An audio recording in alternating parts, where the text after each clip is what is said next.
ఇప్పుడు peripheral vertigo అన్నాను కదా, ఇయర్ లో వస్తుందని.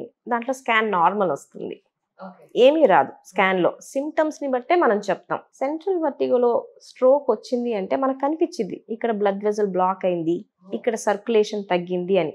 బ్రెయిన్ లో ఏంటంటే మిల్లీమీటర్ ఒక చిన్న క్లాట్ ఉన్నా కూడా ఆ 1 మిల్లీమీటర్ 2 మిల్లీమీటర్ అయినా కూడా సడన్ గా వీక్నెస్ వచ్చేసేయచ్చు. సో వాటిలో ఏంటంటే మనం ట్రీట్మెంట్ స్టార్ట్ చేసేది పెరగకుండా ఉండటానికి.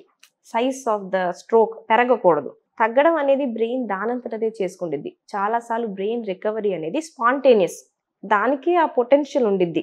మెల్లగా రీసర్క్యూటింగ్ జరిగిద్ది అనమాట బ్రెయిన్ లో. ఆ రీసర్క్యూటింగ్ వల్ల వాళ్ళకే తగ్గిపోద్ది. బట్ మనం చేసేది ఏంటంటే ప్రోగ్రెస్ అవ్వకుండా ఆపుతాం స్ట్రోక్ ని. సో ఇప్పుడు బ్రెయిన్ స్టెమ్ లో వస్తాయి. బ్రెయిన్ స్టెమ్ కొంచెం పెరిగినా సరే సడన్ గా వీక్నెస్ రావచ్చు. కొంతమంది బ్రెయిన్ డెడ్ అవుతారు. సడన్ గా పెద్ద స్ట్రోక్ బ్రెయిన్ స్టెమ్ లో వస్తే అన్ని ఫంక్షన్స్ ఆగిపోతాయి బ్రెయిన్ లో. కొన్నిసార్లు there is nothing we can do. Stroke పెద్దది వస్తే, చిన్న స్ట్రోక్ అయినా కూడా గట్టిగానే కొట్టాలి. చాలా మంది పేషెంట్స్ నాకు లైట్ గా వీక్నెస్ ఉంది అంటారు, బ్రెయిన్ లో చిన్న స్ట్రోక్ ఉండిద్ది. చెప్తాం అడ్మిట్ అవ్వాలి, ఇంజెక్టబుల్స్ పెట్టుకోవాలి, అబ్జర్వ్ చేయాలి అంటే ఇంతే కదా, టాబ్లెట్స్ రాసి పంపించండి అంటారు. సో మేము చాలాసార్లు చూసాం, అట్లా నడుచుకుంటా వచ్చారు, అక్కడ బెడ్ మీద పడుకోబెట్టంగానే ఇంక వచ్చేసిద్ది పెద్ద స్ట్రోక్. అంటే అది అంత ఫాస్ట్ గా పెరిగిపోయిద్ది అనమాట.